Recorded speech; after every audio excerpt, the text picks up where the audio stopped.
The rain came down like the sky itself had finally run out of patience. Cold, relentless, the kind of rain that soaks through skin and settles into bone. Seraphine stood in the center of the great courtyard of Ashmere, and she did not shiver. She would not give them that. Not the nobles clustered under their oiled canopies. Not the guards with their spears and their lowered eyes. And certainly not the man standing high on the stone balcony above her, watching her the way you watch something you are about to lose forever. Her hands were bare. Her feet were bare. The thin white linen shift they had dressed her in clung to her like a second skin, and it hid nothing and it protected nothing, which was of course the entire point. To be exiled is to be stripped, not just of your title, of your dignity, of the warmth you were allowed to carry when you still belonged to someone. She reached up to her throat, slowly, because everyone was watching and she wanted them to watch. Beneath the collar of the shift on a worn leather cord hung the silver ring, the one carved with the old runes, the one Kaelin had slid onto her finger 3 years ago under the sacred weirwood tree, when there had been no crown between them, no council, no plague, no princess, with hair like spun gold, just two people, and a promise. She pulled the cord over her head, and up on the balcony Kaelin moved. A single step forward, his hands gripping the stone rail so hard his knuckles went white as the snow that hadn't yet fallen. His eyes found hers across all that distance and all that rain, and they were begging, "Don't." That was what they said. She could read him like she'd always been able to read him. "Please, don't do this. Wait for me. I'll come for you." But Seraphine was done waiting for men who mistook their own fear for love. She held the ring up, let the rain wash over the silver until it gleamed, and then with a slowness that was its own kind of violence, she opened her fingers. The ring fell. It bounced once on the wet cobblestones, twice, rolled into a puddle at the feet of the guards and lay there in the mud, small and bright and utterly discarded. A gasp moved through the courtyard like a wind, because everyone here knew what it meant. To throw down a mate's token in public in the rain before the whole court, that was not anger. That was a funeral. That was a woman standing over the grave of a bond and refusing to weep at it. Kaelin flinched as though the bolt had already struck him. His whole body jerked forward, and for one wild, breathless second, she thought he might actually leap, might vault the balcony and fall 30 feet into the mud just to reach her, to press the ring back into her palm, to undo the unforgivable thing he had let happen. He didn't, because the Chancellor stepped in front of him. Just slightly. Just enough. A reminder in the shape of a man of the crown on Kaelin's head, and the alliance at stake and the kingdom he was choosing over her. And Seraphine turned her back. She turned her back on the throne and the balcony and the ring in the mud, and she walked toward the great iron gates, and she did not look back. Not once. The rain ran down her face and she let it, and if some of that water was tears, well, let them think it was only rain. Her stride never broke. Because a woman can be exiled from a kingdom, but she cannot be exiled from herself. Let me take you back. 3 weeks. Before the rain, before the courtyard, before the ring. Back to when Seraphine still thought she knew what her life was. She was the master healer of Ashmere, and she had earned every letter of that title with blood under her fingernails. There was not a family in the lower city she had not touched. She had pulled fevers out of children with her bare hands and cool cloths and stubbornness. She had set the broken bones of soldiers on frozen battlefields, biting down on her own scream so they wouldn't hear it.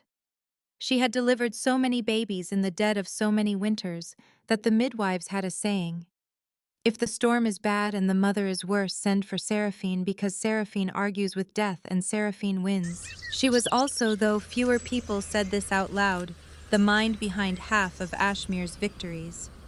Chief strategist, the one who bent over the dust-covered maps in the war room while the generals argued, and who quietly moved one wooden marker 2 inches to the left, and who was quietly infuriatingly right. She was not built for silence. She was not built for standing decorative in the corner of a great hall in a gown that cost more than a farmer earned in a year. Which is exactly where she found herself on the night everything cracked open. The feast of the summer solstice. The great hall was suffocating that night. draped in the gold and crimson banners of Aurelia banners that had no business hanging in her home, and loud with the laughter of foreign nobles and the ring of silver goblets. Her own gown was a plain dark green, a stubborn little rebellion of a dress. She stood in the shadow of a stone pillar and she watched. Across the room on this black obsidian throne sat Kalen. He was a man carved out of the hard mountains he'd been born in, broad through the shoulders, a jaw perpetually set, eyes that had for 3 years belonged only to her. And beside him sat the Princess Isolde of Aurelia, beautiful of course, hair like spun gold, a grace that seemed to bend the whole room toward her. Kalen leaned in and murmured something, and the princess laughed, a soft, bright bell of a sound. And Seraphine felt a cold hollow open up in her chest, because that closeness used to be hers.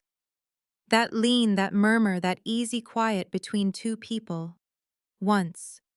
They had survived assassins together, famines, pack wars that turned the snow red. They weren't just lovers, they were partners, until the silver rot came. Until the crops in the western fields began to blacken and rot in the ground, and the granaries emptied and children in the lower city started going to bed with nothing in their stomachs. Until Kalen's gaze started drifting to the horizon, calculating cornered, because Aurelia held the only cure, and Aurelia's price was simple, and it was cruel, and it was a wedding. "You look like you're planning a siege, sister." The voice was quiet right beside her. Seraphine didn't startle. She knew that voice. Corwin, her brother. His hand resting easy on the pommel of his sword, his sharp eyes scanning the room, the way a soldier's eyes always scan a room. For exits, for threats. "I'm observing," she said. "Malric's hovering close to the king tonight." She followed his gaze. High Chancellor Malric, a thin man with a thinner smile, deep in conversation with the princess's royal guards. There was something about the way he stood, too comfortable, like a man who already knows how the evening ends. "Malric has wanted me gone since the day Kalen took the throne," Seraphine murmured. "He wants a queen he can steer," Corwin said. "You steer yourself. That frightens small men." "Kalen won't let him dictate Ashmir's future." Corwin was quiet a moment, then softly, "Kalen is a king first, Seraphine. Never forget that." And he slipped back into the crowd before she could argue. But the words stayed. They sat in her chest like a splinter. Kalen is a king first. She didn't want to believe it, which is probably why she needed to prove it wrong. So she left, slipped out of the great hall, out of the noise and the gold, and made her way through the cold stone corridors toward the royal archives. Because something had been bothering her for weeks. A pattern. The border skirmishes to the south had flared up at exactly the moment the marriage alliance was proposed. Too neat, too convenient. Her instincts, the same instincts that won battles, were screaming that the plague and the war were not two separate disasters. They were one plan. The archives were dark and smelled of dust and old ink. She lit a single tallow candle and moved through the shelves like a ghost, pulling down the ledgers, the translated border reports, the intercepted correspondence. Her fingers traced the sweeping script of the Aurelian emissaries. And then her breath caught. Tucked inside a ledger where it never should have been was a letter. A letter from Malric to the Southern King. She read it twice, then a third time because her mind refused to accept it the first two. "The poison has been seeded in the western fields. The Alpha King grows desperate. Press the border harder, and he will have no choice but to accept the union. The healer suspects. She must be removed before she finds the source of the rot." Seraphine's hands began to shake. The plague was not a plague, it was a poison, planted, on purpose. The war was not a war, it was theater. And the whole rotten performance had one goal: to frighten Kalen into a marriage that would hand Ashmir's freedom to the very people who had starved its children. And she was the loose thread they needed to snip. She had to show Kalen. Now, tonight. She turned toward the door. And that was when the sickness hit her. A wave of it, sudden and huge, rolling up from somewhere deep in her body. She gripped the edge of the wooden table, panting, her vision swimming, the candle flames smearing into a long yellow streak. She knew illness. She knew it better than anyone alive in these walls. And this was not the silver rot. And it was not a fever. And it was not anything she could name off a shelf except she was a healer, and healers know their own bodies, and a suspicion was rising in her that had nothing to do with poison. With trembling fingers, she reached into the pocket of her gown. She kept things there, always had, dried herbs and needles, small necessary tools, and among them a single dried leaf of moonbloom, a rare thing, a leaf that reacts to only one substance in all the world, the blood of a pregnant shifter. She stared at it for a long moment, because she was afraid, because once she knew she could not unknow. She pricked her finger with a small iron pin, and she let one drop of blood fall onto the pale leaf. It did not wither. It glowed. A soft, impossible, ethereal blue light filling the dark archive, painting the dusty ledgers in the color of the deep sea. Seraphine pressed a hand flat against her stomach, and she could not breathe. Pregnant. She was carrying Kalen's child, the heir, the one the pack had prayed for through 10 long years. And it had chosen now, this of all the hours, the darkest one to begin. Terror and joy crashed together in her chest until she couldn't tell them apart. Because she had the letter that could save the kingdom. And she carried in her own body the future of the whole pack. And she had to get to Kalen before either of those truths could be turned into a weapon against her. She blew out the candle. She moved. She never made it to him. Not the way she meant to. She was hurrying toward the king's private solar, the letter tucked into her sleeve, her heart slamming against her ribs when a hand caught her arm from the shadows. She spun ready to fight, and found herself looking at the Princess Isolde. Up close, the princess was younger than she looked on the dais, and there was something in her face that did not belong to a woman about to win a crown. Something tight around the eyes, something almost frightened. "Walk with me," Isolde whispered. "Quickly, where no one can see." "I don't have time for—" "You have less time than you think," Isolde said. "And I am not your enemy. I know you believe I am. I would believe it too." Something in the way she said it made Seraphine stop. They stepped into an alcove behind a tapestry out of the torchlight. Isolde's hands were shaking almost as badly as Seraphine's had been in the archive. "They are going to marry me to your king," Isolde said. "You know this. What you do not know is that I have as much say in it as a broodmare has in her breeding. My father and your chancellor arranged it between them like two men trading horses. I am not the prize healer. I am the leash." Seraphine went very still. "The rot," Isolde went on faster now, the words tumbling. "It is ours, our poison. I overheard them, Malric and my father's envoy. They engineered the whole crisis so that Aurelia would control the cure, and control the cure means control your king, and control your king means Ashmere belongs to us in everything but name. And you," she swallowed, "you are the only one clever enough to see it, which is why they want you dead, not exiled. Whatever they tell you, whatever your king believes he's agreeing to, they mean to see you in the ground." She pressed something into Seraphine's hand, a folded scrap of parchment, a second piece of proof, a shipping manifest Aurelian seal, listing the poison by its true name and the fields it was bound for. "Why?" Seraphine breathed. "Why give me this? We're supposed to be rivals. You could have your crown clean if I were gone." Isolde's smile was the saddest thing Seraphine had seen in a long while. "Because I have spent my whole life being made small so that men could feel large," the princess said. "And I looked at you across that hall, standing in the shadows in your plain green dress, refusing to disappear. And I decided I would rather help one woman keep her name than wear a crown built on her grave." She stepped back into the dark. "Go," she whispered. "And Seraphine, do not trust his mercy. A king's mercy has a price, and the bill always comes due." And then she was gone back toward the light of the feast, her spun gold head high, her hands no longer shaking. Two women who were supposed to hate each other, standing together in the dark. It should not have moved Seraphine the way it did, but it steadied something in her that had been shaking loose all night. She was not alone. She pushed past the guards at the solar and threw the heavy oak doors open before they could stop her. Kalen stood by the hearth staring into the dying embers, his royal cloak thrown over a chair, his shoulders hunched under the weight of a crown he wasn't even wearing. I told the guards I was not to be disturbed, Malric, he said, not turning. It isn't Malric, Seraphine said softly. He went rigid. Then slowly he turned to face her. And the firelight caught the deep shadows under his eyes, the exhaustion carved into a face she had kissed 1,000 times. And for one raw, unguarded instant, a look of pure longing crossed his features before the king slammed down over the man like a portcullis. Seraphine, he said, flat, careful, you shouldn't be here. I know about the betrothal, she stepped closer, and I know why you think you have to do it, but you're being played. She pulled the letter from her sleeve and held it out. Malric is working with Aurelia. They poisoned our fields. They manufactured the war. The rot isn't a plague.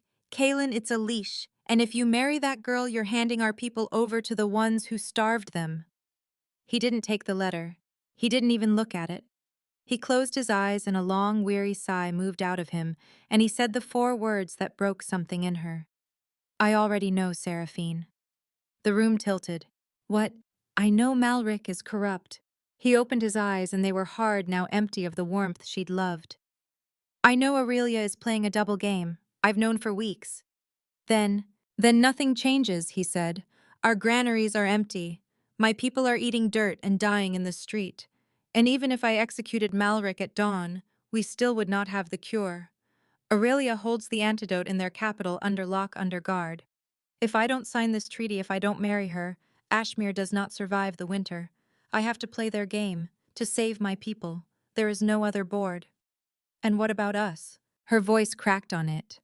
The composed strategist, the woman who never wept in front of soldiers, and her voice cracked right down the middle. What about the promises you made me under the weirwood? You swore I would stand beside you, as your equal, as your queen. He crossed the room in 3 strides and took her by the shoulders. His grip was tight, desperate.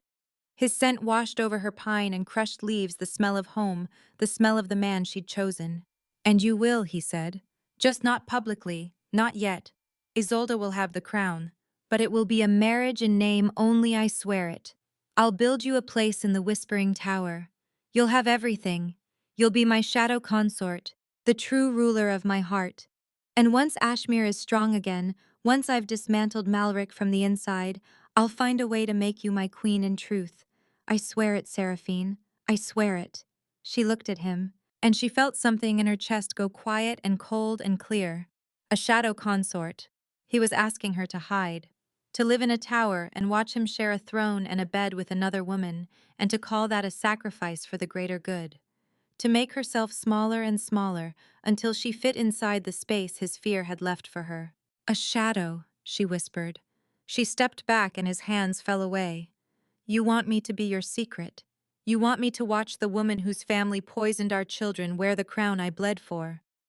It's the only way to keep you safe. Safe. The word came out of her like a blade, because here was the thing she understood in that moment, standing in the firelight with his oath still hanging in the air. He was not a monster. That would have been easier. He was a frightened man who had confused a cage for a shelter and his own dignity for hers. He truly believed he was protecting her. And that was worse, because you cannot reason a man out of a kindness he has convinced himself is love. And she thought of the child, the tiny, impossible light in her body, and she thought, if I tell him now, he'll call off the wedding. He might, out of duty, out of shock, but not out of what we were. And a man too weak to stand for me tonight, how would he ever stand for a child? The whole court would hunt, a child born to the mother they all despised. No. No, she said aloud, quiet, final. I won't live in the dark, Kaelin, and I won't let you take what we were and turn it into a thing to be ashamed of. He opened his mouth, and that was when the doors crashed open. Malric stood there, flanked by 6 armed guards in Aurelian crests, and his thin smile was the smile of a man watching a trap close exactly on schedule. Forgive the intrusion, Your Majesty, he purred. But we have a grave matter. The princess's own guard has discovered a cache of nightshade in the healer's chambers, the very poison used on our border scouts. I'm afraid Seraphine must be arrested, for treason, for the attempted murder of our allies. Kaelin's face went white, because he saw it. Seraphine watched him see it, the whole shape of the trap all at once. If he defended her, the alliance shattered and Ashmere starved. If he didn't, Kaelin, she whispered. And she searched his eyes one last time for the wolf who had once promised to burn the world down to keep her safe. He looked away. She is the master healer, Kaelin said. His voice trembled, but it was cold. An arrest would spark a riot among the commoners who love her. Instead, she will be stripped of her titles and banished from Ashmere, forever. The decree will be signed tonight. Malric bowed low. A wise compromise, Your Majesty. And Seraphine understood finally and completely what her love had bought her. To save his crown and his pride, he had chosen to send her out into the winter, believing in his heart that he could simply call her back when the storm had passed, that she would wait, because she loved him. He had no idea she was already gone. They dressed her in the white linen shift of the banished, and they marched her out into the weeping gray dawn, and hundreds of her people crowded the courtyard to watch. And that is where this story began, with the rain, and the ring, and the long, unbroken walk toward the iron gates. But here is what the court did not see.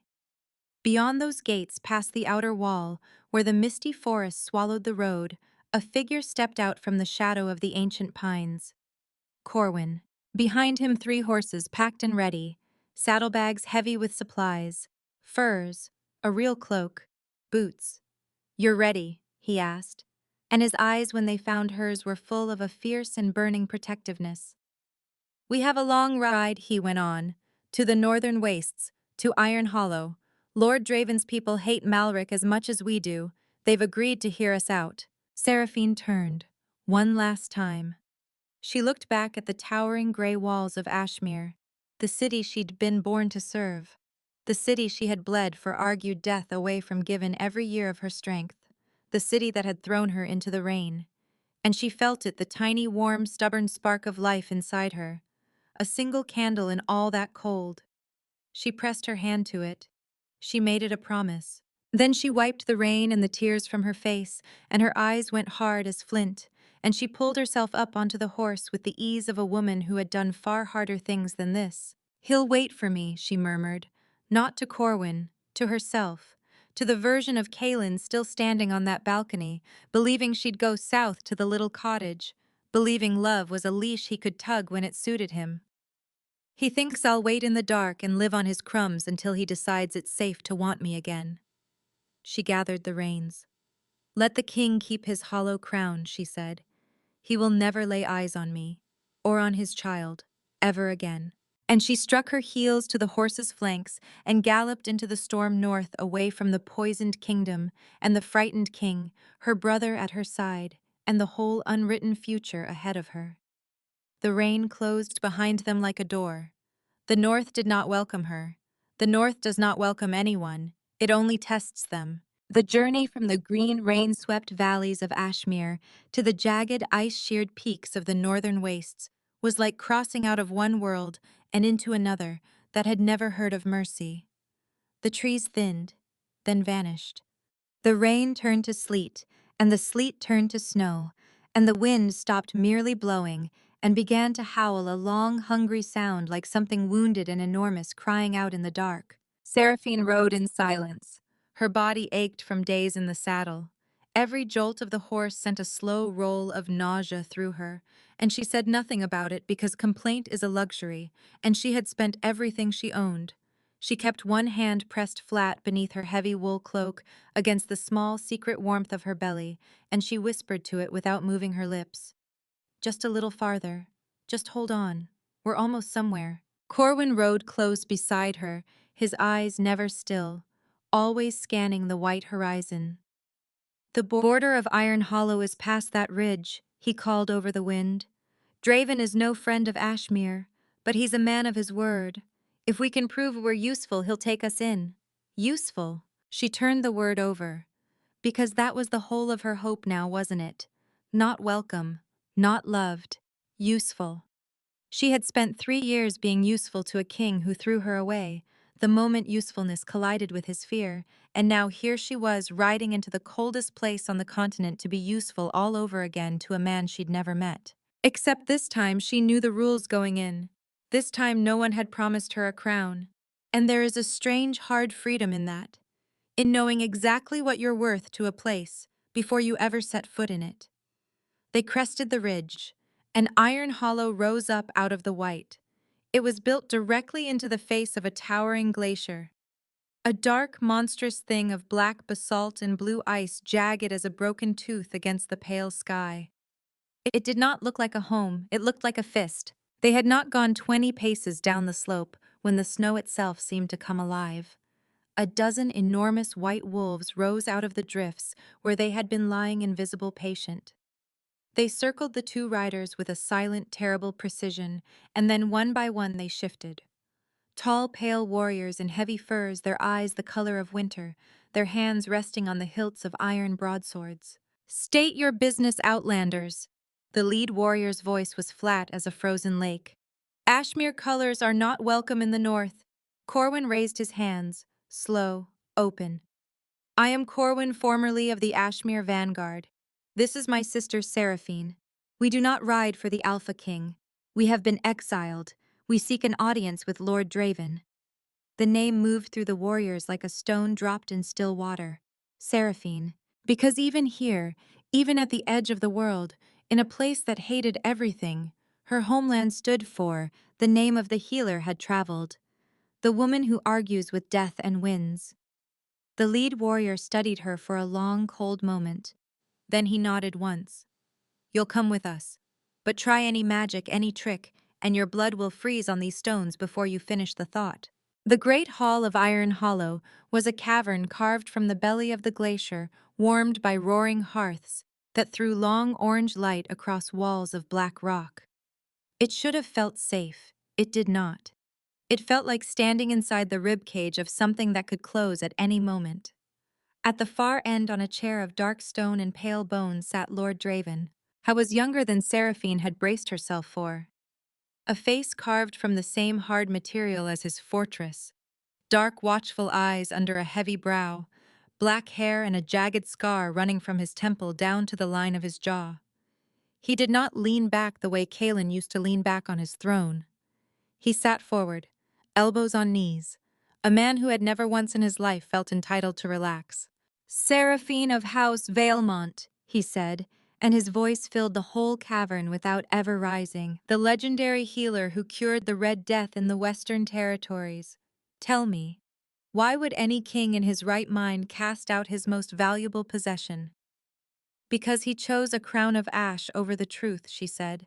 She did not flinch. She had ridden too far to flinch. "Ashmere has fallen into the hands of corrupt men and foreign hands pulling strings. I refused to be a game piece, so they threw the piece off the board." Draven leaned in a fraction. "The North is a hard place, healer. We don't offer charity. Every soul under this ice earns their keep. So tell me, why should I risk the wrath of the Alpha King to shelter two exiles from a kingdom I despise?" And here was the moment. She could feel Corwin tense beside her. She could feel the warriors along the walls waiting for weakness, the way wolves wait for a limp. So she did not give them weakness, she gave them the truth. "Because your people are dying of the white cough," she said, "and your winter stores are rotting on the hooks." The hall went very still. Her eyes swept the room and she named what she saw plainly, the way a healer names a wound. "Three of your guards along that wall have the pallor.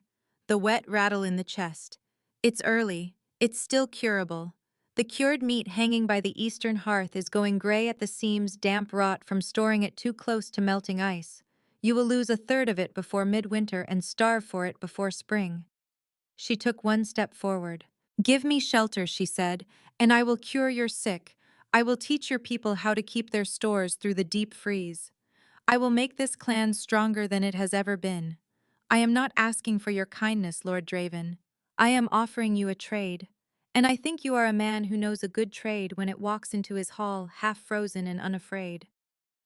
For a long moment Draven said nothing. He rose, slowly.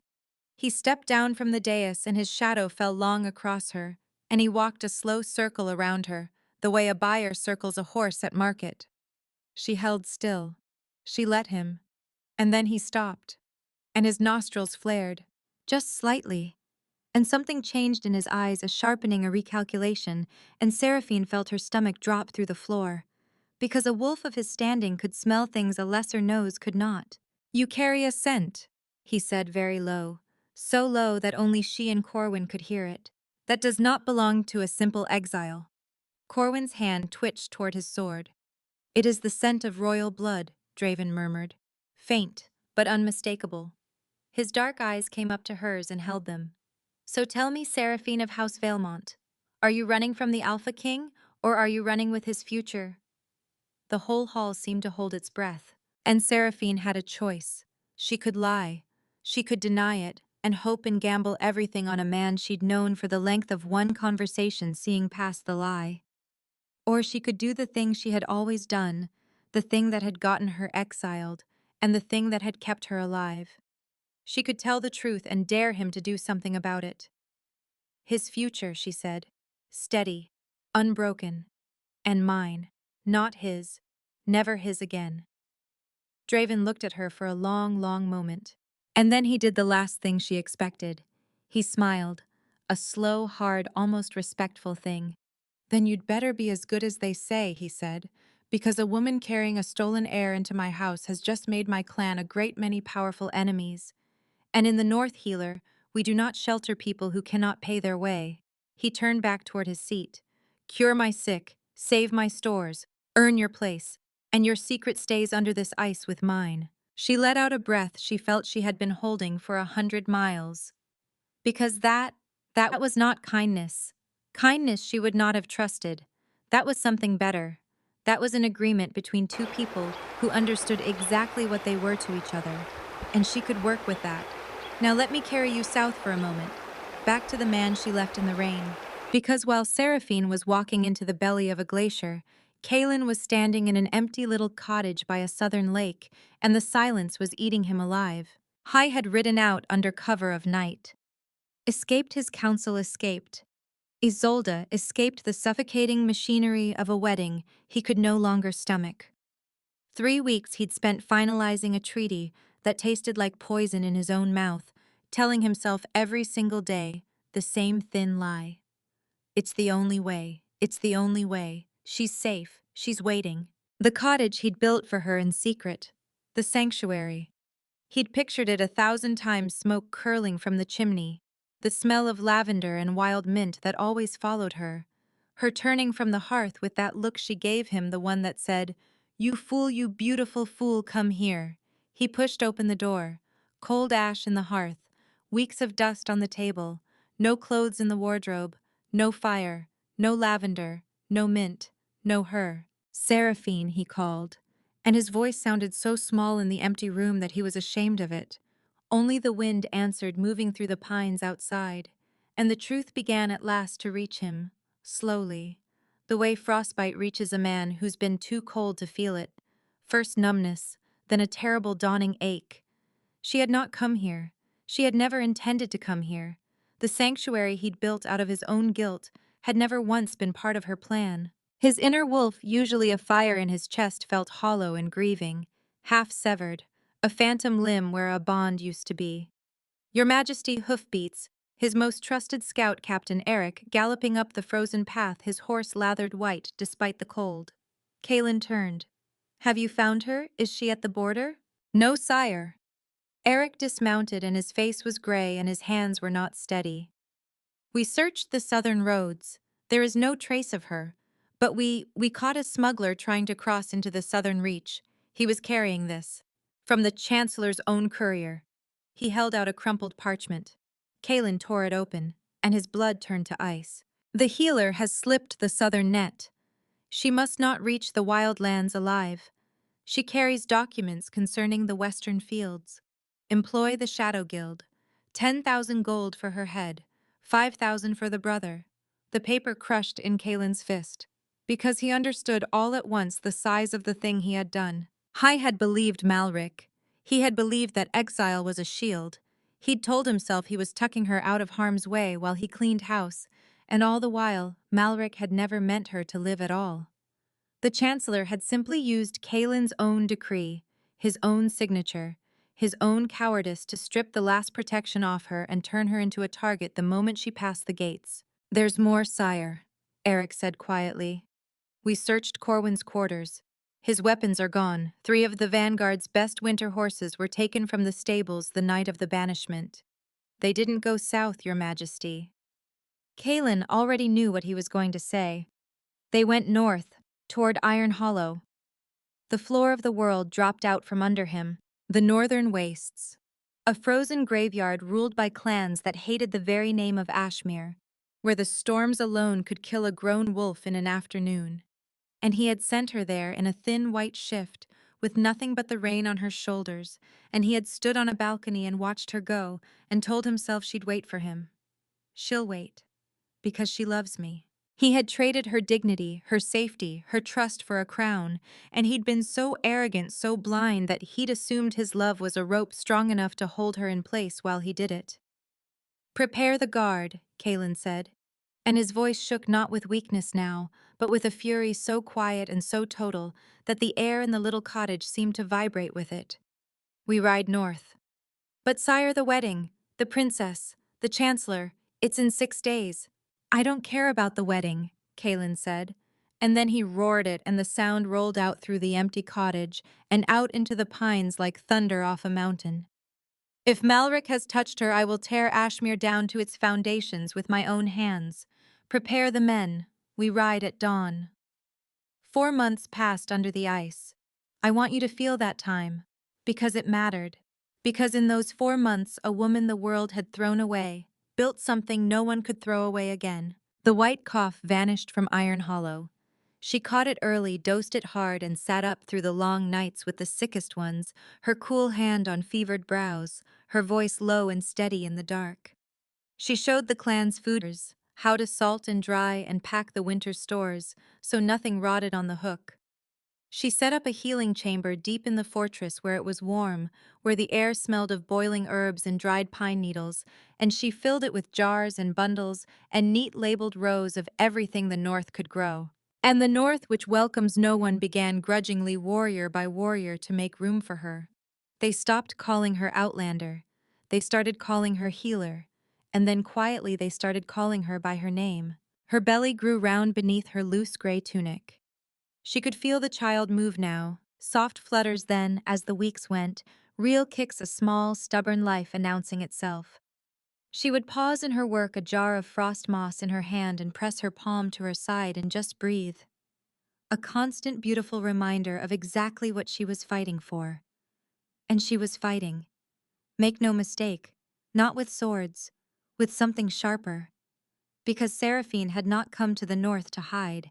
Deep in her chamber over 4 patient months, she did the thing that Malric and Aurelia and the whole poison scheme depended on being impossible.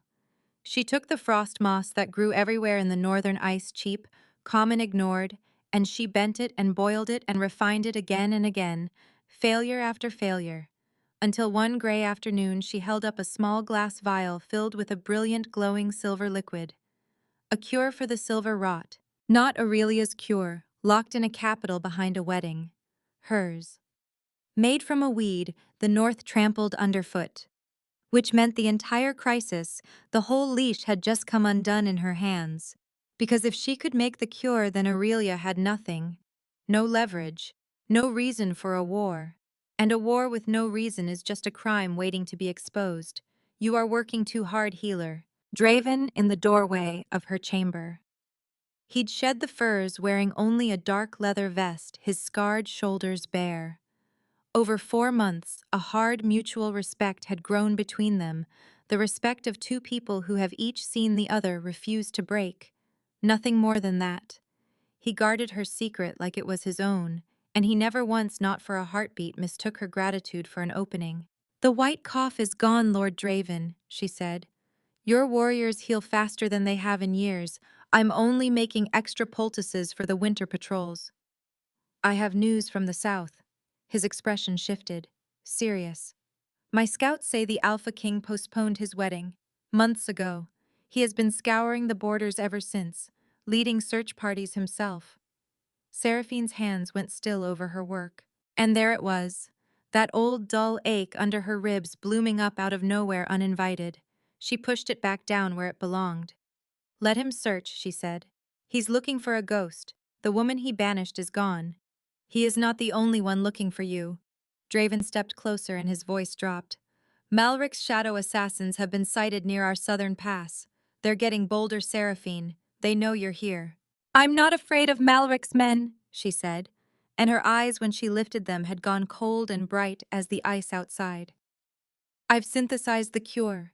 Do you understand what that means? The moment I release it, Aurelia's whole game collapses. Malric's treason has nowhere left to hide." And that was the moment, the exact moment, that the doors of her healing chamber slammed open. Corwin fell through them. His face was gray. His winter cloak was soaked black and steaming in the warm air, and the black was blood, and the blood was his. "Corwin." She was across the room before she'd finished the word, her round belly forgotten catching him as his knees went. Draven was there in an instant, taking her brother's weight, easing him down onto a wooden cot. Seraphine's hands were already tearing open the ruined tunic, and what she found underneath stopped her heart cold. A deep, jagged slash across his chest, and the edges of it were black, and it was weeping a thin, foul purple fluid. Viper's tongue. She knew it on sight. The signature poison of the Aurelian Assassin Guild. Her healer's mind snapped into place over the terror like a bone setting. "They ambushed us at the pass," Corwin choked out. His hand found her sleeve and gripped it desperate. "6 of them. We killed 4. 2 got away. But Seraphine, they saw you. They saw your condition." The words landed like a second blade. They saw. They saw the round of her belly under the cloak, which meant they knew, which meant Malric would know. And if Malric knew that the exiled healer he wanted dead was carrying the true and only heir to the Ashmere throne, he would not simply want her dead anymore. He would burn the whole north to the ground to make certain of it. Before Kaelin could ever find out he had a child. "I can cure the poison," Seraphine said. Her hands were shaking now. She let them. There was no time to steady them. She just worked through the shaking. "But I need fire lily root. It's the only thing on this earth strong enough to neutralize Viper's tongue." "Draven, do you have anything in your stores?" Draven's face was grim. He shook his head. "The fire lily only grows in the volcanic springs near the southern Ashmere border. A week's ride there and back." "He doesn't have a week," she said.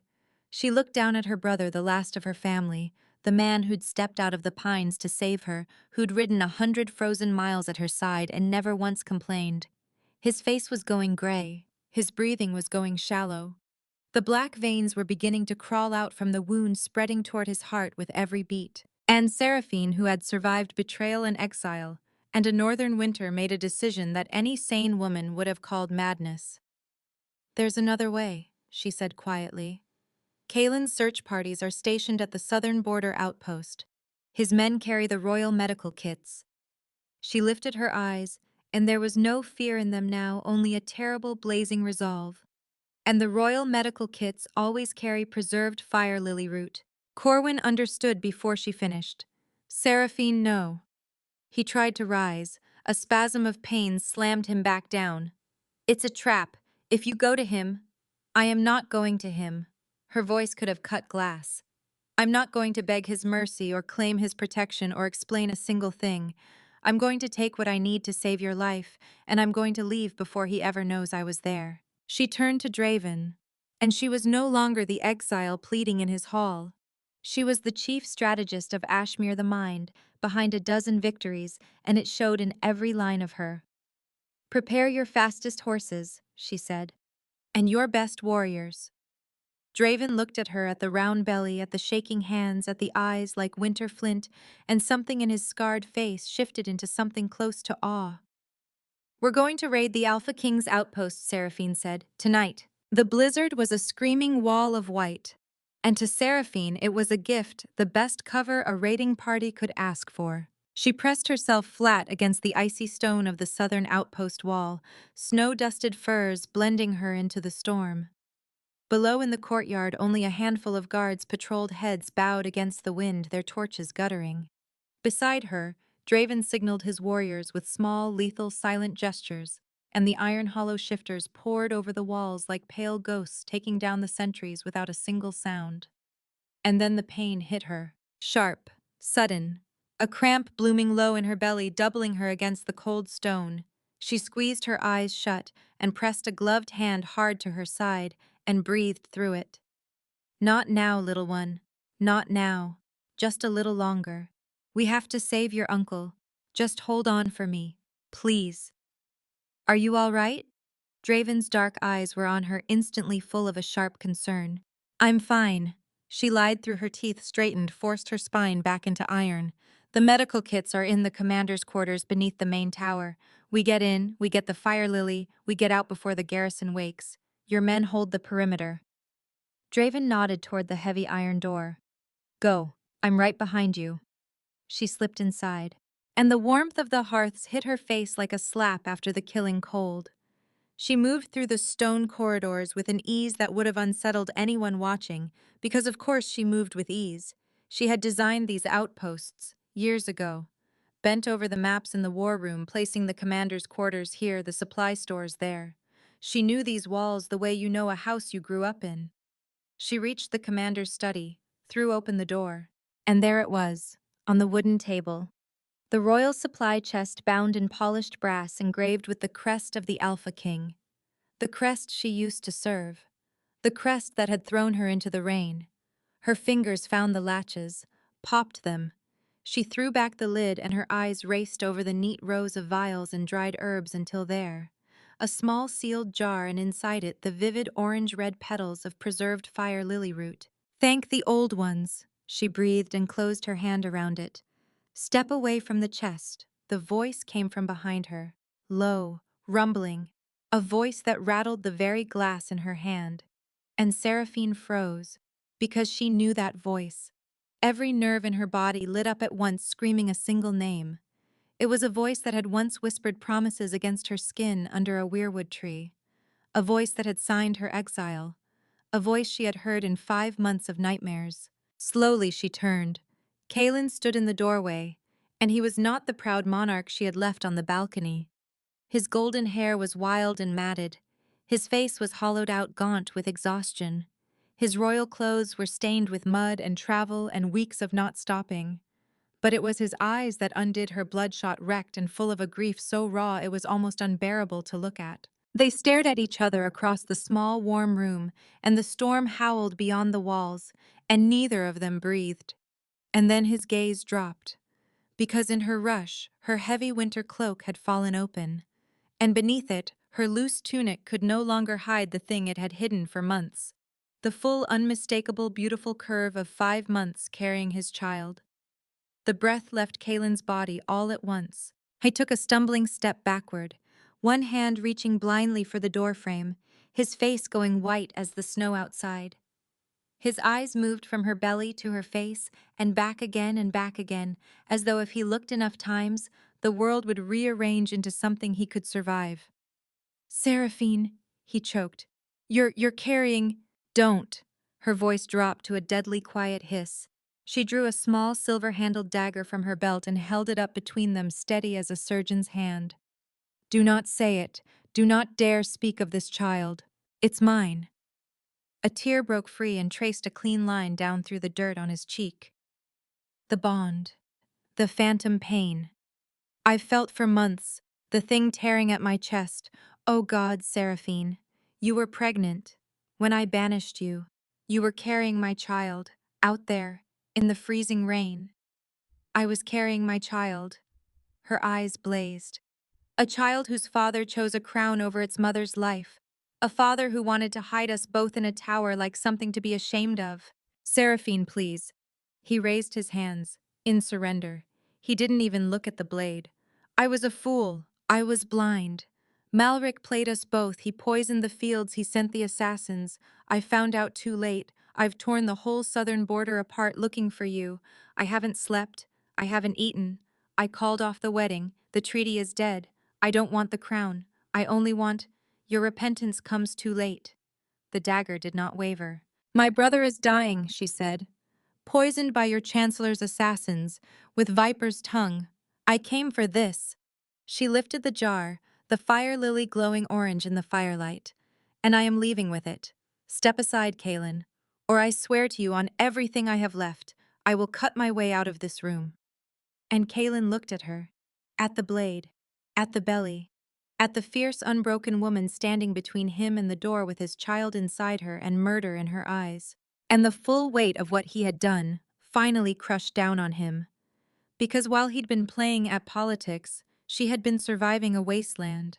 While he'd been signing decrees, she had been keeping his child alive on nothing but her own will. And now his chancellor's poison was killing the last of her family, and she had ridden through a blizzard into his own outpost, rather than ask him for a single thing. I won't stand in your way, he said, softly, and he stepped aside from the door. But before she could move from the courtyard below, came the ring of clashing steel, and Draven's voice roaring through the storm, and then cutting through it all the high, shrieking wail of southern war horns. Kaelin's head snapped up, and the king slammed back into place over the broken man. That isn't my guard, he said, and drew his broadsword in a single hiss of steel. Those are Malric's black shields. His eyes met hers across the room, and for the first time in 5 months they were fighting the same enemy. They found us, he said. The war horns screamed through the storm and the world caught fire. Not real fire. The north is too cold for that. But the courtyard below had erupted into the chaos of steel and snow and shadow, Malric's black-armored killers pouring in through the outer gate, and Draven's white warriors meeting them in a roar of teeth and iron. And Seraphine stood frozen for 1/2 of one heartbeat, the fire lily jar clutched to her chest, her brother's life ticking away 100 miles north. Kaelin moved first. Behind me, he said. Not a command. A plea shaped like one. I don't take orders from you, she snapped back, but she moved with him because she was a strategist before she was a wounded woman, and the strategist knew a broadsword between her and the door was worth more than her pride. They came down the tower stairs together, strange partners, the exiled healer with a dagger and a jar, and the king who'd exiled her with a sword already wet. Because here is a thing about Kaelin that she had forgotten or made herself forget. On a battlefield, the man was terrible. Whatever weakness had rotted him in the council chamber, whatever fear had made him small under his crown, none of it lived in his hands when there was something to protect. He carved a path through the black shields like a man clearing brush, and Seraphine came behind him, and Draven's warriors closed around them like a moving wall of fur and fury. They fought their way out, into the storm, toward the horses. And it was only when they were mounted, only when the outpost was a shrinking smear of torchlight behind them, and the blizzard had swallowed the war horns that Seraphine allowed herself to breathe. Except Kaelin was still there, riding beside her, refusing to peel off. Go back to your outpost, she called over the wind. No. Kaelin, you are carrying my child through a blizzard hunted by an assassin guild, and you expect me to turn around and ride home. His eyes cut to her, and for once there was no apology in them, only iron. I have spent 5 months earning the right to be at your side. I am not going to squander it because you're too stubborn to let me bleed for you, ride Seraphine, argue later. And because her brother was dying, and because there was no time, and because some small buried part of her was too tired to fight both the storm and this man at once, she rode. She let him come. She would spend a long time afterward wondering what that meant. The ride back to Iron Hollow was a race against death and weather both, and they won it by the width of a hair. By the time they burst through the fortress gates and into the warmth of the healing chamber, Corwin's breath was down to a thin, wet rattle. The black veins had crawled all the way up his throat. Seraphine did not stop to take off her cloak. She did not stop to think. She crushed the fire lily root with hands that had done this 10,000 times, mixed it into a steaming golden paste, and she pressed it directly into her brother's blackened wound, and she leaned close and breathed the old healing words against his ear, the way her grandmother had taught her, the way she'd whispered over 100 dying soldiers. Kaelin stood in the corner, out of place. A king in a Spartan stone room, useless with his own hands for perhaps the first time in his life, watching the woman he'd thrown away save a life he'd nearly cost. Draven stood by the door, one hand on his sword, his dark eyes fixed on the Southern King with open, undisguised hostility, and Corwin gasped, a long, ragged, tearing breath. The black veins across his chest began to recede, retreating from his heart, turning slowly back to healthy flesh. His breathing eased and deepened and slid down into the steady rhythm of true sleep. Seraphine sat back on a low wooden stool and put her face in her hands and let her shoulders shake just once, just for a moment in the privacy of her own palms. "He's out of danger," she whispered. Kalen took a step toward her. His hand lifted, wanting to touch her shoulder, hovered there, and then, understanding he had not earned that either, dropped back to his side. "You saved him," he said quietly. "You are as brilliant as you have ever been." She lowered her hands and looked up at him, the firelight carving the exhaustion in her own face. "Why are you still here, Kalen?" "Because I cannot leave you." And then he did a thing she did not expect, a thing that made even Draven go still by the door. He sank to his knees, on the cold stone, in front of her, a king kneeling in a foreign fortress with a hostile lord watching, and nothing left of his crown but the memory of it. "I told myself exile was a shield," he said, and his voice was raw down to the bone. "That I was the clever one holding the kingdom together, keeping you safe until the danger passed. But it wasn't strength, Seraphine. It was cowardice wearing a crown. I traded away the only person who ever loved me, because I was too afraid to lose my father's throne." "You did," she said, and her voice did not soften. Not yet. It had earned the right to stay hard. "You chose the crown. You chose her. I never touched her." Fierce, immediate. "I never signed the final treaty. The moment I found Malric's letters about the assassins, I arrested his courier, and I called the whole thing off. I've spent 4 months tearing his faction out of Ashmere by the roots. But he ran. He fled to Aurelia before I could put a blade through him. And now he's raised a mercenary army because he knows I'm hunting for you, and he's using you as the bait to draw me into the open. And you led that danger to our gates." Draven's voice came low and dangerous from the doorway. "You brought Malric's whole army down on my clan Ashmere King." "I didn't intend to." Kalen turned to him. "But it's already done. Malric's forces crossed the northern pass a day behind me. And understand this, Draven, they aren't only hunting me. Malric knows Seraphine is alive. He knows she can cure the silver rot. If she releases that cure, Aurelia loses its grip on the entire continent. He needs her dead. He needs my head, and he cannot afford to leave a single witness breathing in this fortress." Seraphine rose to her feet, one hand going instinctively to the round of her belly, because she understood now the full shape of the thing bearing down on them. Not a rescue, not a reunion, a reckoning. "He wants to burn everything we've built," she said.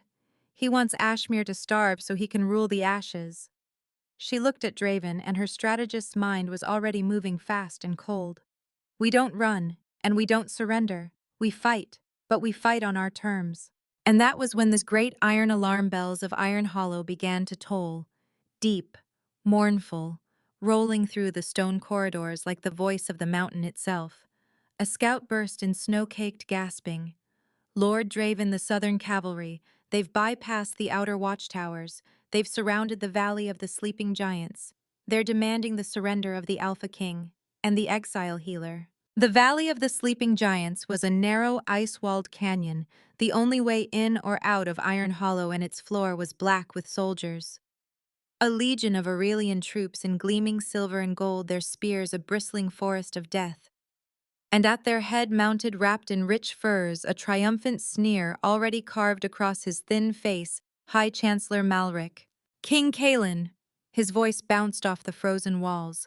"Show yourself. Surrender your crown and the peasant healer, and perhaps I'll let your northern friends live to see the spring." From the drifting snow at the canyon's mouth, 3 figures stepped forward. Kalen in the center, his broadsword resting on his shoulder, the heat of him melting the snow beneath his boots.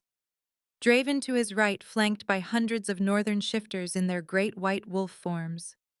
And Seraphine to his left, in her simple gray healer's tunic, no armor, no weapon, but the one in her mind, her head high, her belly round her eyes cold and calculating. You stand on northern ground, Malric, Kaelin thundered. Guilty of high treason, of poisoning your own king's fields, of hunting the royal line. Your rebellion ends in this valley. Malric laughed, a high mocking sound. Ah! Rebellion, no majesty. This is a restoration. Aurelia will hold Ashmere and I will govern it as regent. Your healer could not cure the rot. And you abandoned your starving kingdom to chase a pregnant exile into the snow. You are unfit to wear the crown you cry over. And then Seraphine stepped forward. Who says I couldn't cure it? Her voice was clear. It carried. It cut across the entire assembled army over the wind into every listening ear. She raised her hand, and in it, a small glass vial filled with a brilliant glowing silver liquid that caught the pale light and threw it back like a star. Soldiers of the South! She did not shout. She did not need to. The silver rot was never a natural plague. It was an engineered poison brewed by this man and by your own king to force a war and sell you a cure. And I have made that cure. From frost moss, a weed that grows free under every rock in this canyon. It is cheap. It is endless. And I have already sent riders carrying it to every farming village in Ashmere and the southern reach. A ripple moved through the Aurelian ranks.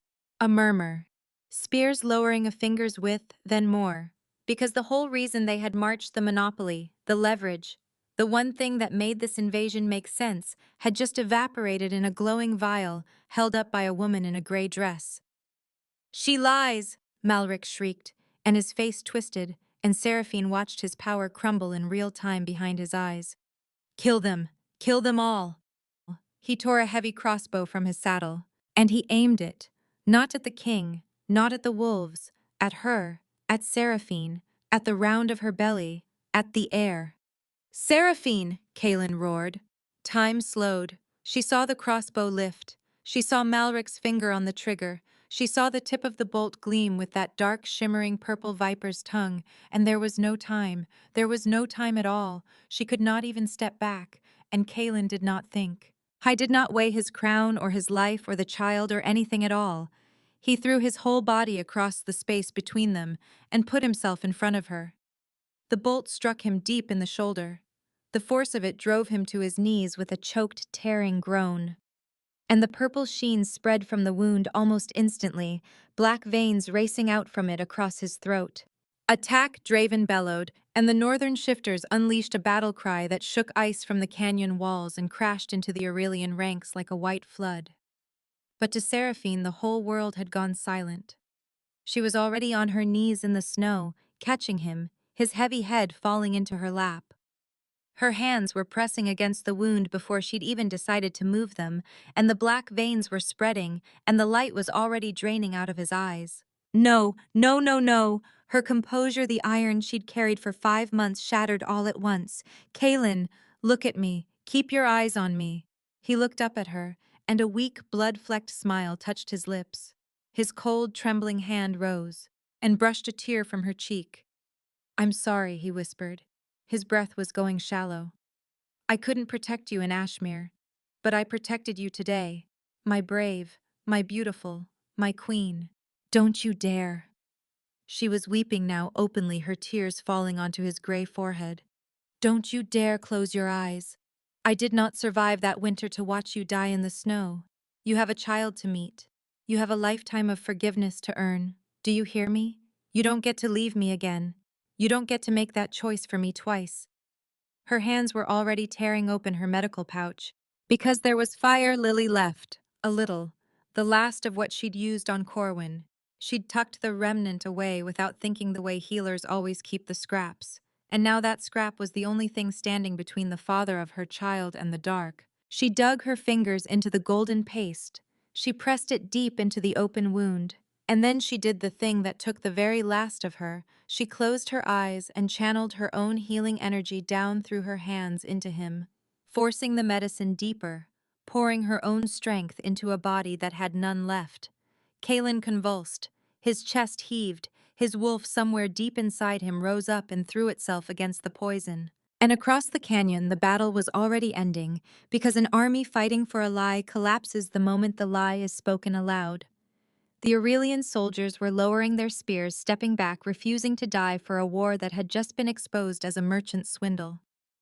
Draven's warriors dragged Malric down off his horse and into the snow, and the Chancellor's triumphant scream curdled into something small and desperate as the iron closed around him. But Seraphine saw none of it. "Kaelin, please," she whispered, her forehead pressed to his. "Come back. Come back to us. For the child who's never met you. For the woman who wasn't done being angry at you. Come back." For one long, unbearable moment, there was only the wind. And then a violent, wrenching gasp. Kaelin's eyes flew open, and the living gold flooded back into them, and the black veins on his throat dissolved into healthy, flushed warmth, and his hand gripped hers so hard it hurt, and he was breathing ragged and deep and alive. Alive. She pressed her face into his shoulder, and for just a moment let herself fall apart against the man she had every right to hate, and had somehow, against all her own good sense, never quite stopped loving. There was one more thing the valley had waiting, because as Draven's warriors hauled the Chancellor to his feet, a rider came galloping down the far slope, gold hair streaming, and Malric's face went the color of old snow. Isolde. The princess reined up hard, and she was not the frightened girl from the shadowed alcove anymore. She sat straight in the saddle, and she held a leather satchel high above her head, and her voice rang out across the whole valley. "By my own hand I bring the sealed correspondence of the Aurelian court," she called. "Every order, every payment, every letter Malric wrote in my father's name without my father's knowledge." This war was never Aurelia's crown speaking. It was one man's greed, forging seals, buying assassins, building himself a throne out of two ruined kingdoms. She threw the satchel down at Malric's feet. It burst open across the snow, a scatter of parchment, each one bearing a seal he had stolen. "You were never a regent," Isolde said, looking down at him with cold contempt. "You were a thief, and you used me for a leash the same way you used the healer for a scapegoat. But I am done being a leash.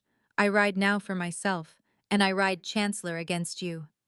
Malric's alliance did not shatter from the outside. It rotted in that instant from within. His own puppet princess turned witness against him, his own forged seals spread across the snow for every soldier to read. His last mercenaries dropped their weapons where they stood, and Seraphine, kneeling in the snow with the living king in her arms, looked up at the golden-haired woman who had once been called her rival, and the two of them held each other's eyes across the ruin of the battlefield. Two women, who were supposed to hate each other, who had chosen instead to stand together in the light, and that more than any sword, more than any cure, was what won the day. 3 months later, the spring thaw finally reached Ashmere. I want you to see it. The heavy gray clouds that had hung over that kingdom for so long simply parted, and a blue sky came through that half the young ones could barely remember. And the smell of blooming lavender and wild mint drifted up from the valley and in through the open windows of a modest cottage near the sacred weirwood forest. Not the palace. A cottage. Because Kaelin never went back to the throne. Seraphine stood at the window, one hand resting on the full round curve of her belly. 8 months now, heavy and healthy, ripe with the near arrival of a life that had begun in the darkest hour of a poisoned court and survived every single thing the world had thrown at it. A pair of strong, warm arms slid around her from behind. Kaelin rested his chin on her shoulder. He wore a plain white shirt, no robes, no chains of office, and where the crossbow bolt had struck him, there was only a faded silver scar under the linen. "The council finalized the new charter today," he murmured. His voice had a warmth in it she hadn't heard in years, maybe ever. "Ashmere will no longer answer to a single unchecked crown. A representative assembly, healers, farmers, soldiers, commoners will govern together. No more masters, no more shadows, just a pack of equal Seraphine, the way it should have been from the start." She turned in his arms, looked up at him. Because over these 3 months, he had not asked her to forgive him. Not once. He had done something far harder and far more honest.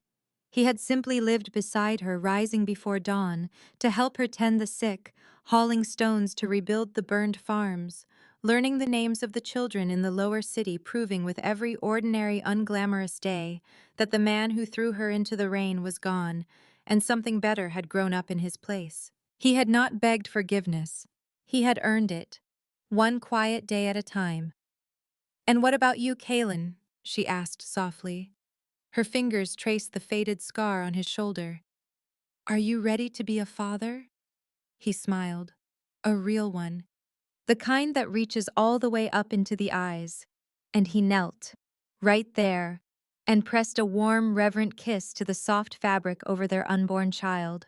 "I spent my whole life wanting to be a great king," he said quietly. "And it took losing everything to understand there's no greater thing on this earth than being your partner, and a father to this child. I will spend the rest of my days making certain you never have to walk away in the rain again." And Seraphine smiled, and felt the last cold splinter of that winter finally melt out of her chest, and she tangled her fingers in his hair and drew him up to meet her lips.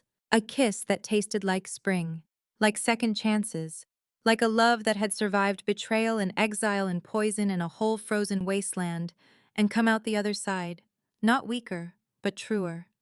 Here's what Seraphine's story leaves us with, and I hope you'll carry it with you. That the worth of a woman is never a thing for someone else to grant or to take away. That love is not silent submission, and it is not a golden cage, and it is not a promise whispered in the dark and broken in the daylight. Real love stands beside you, in the light, as an equal. Kalen had to lose his crown to learn that a crown is a hollow thing without the person you'd give it up for.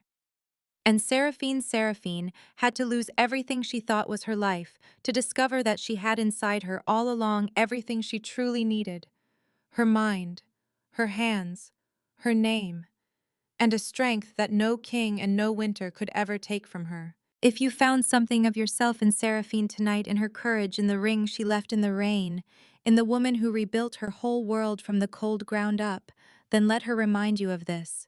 It is never too late to walk out of the dark, and you are never ever too far gone to begin again.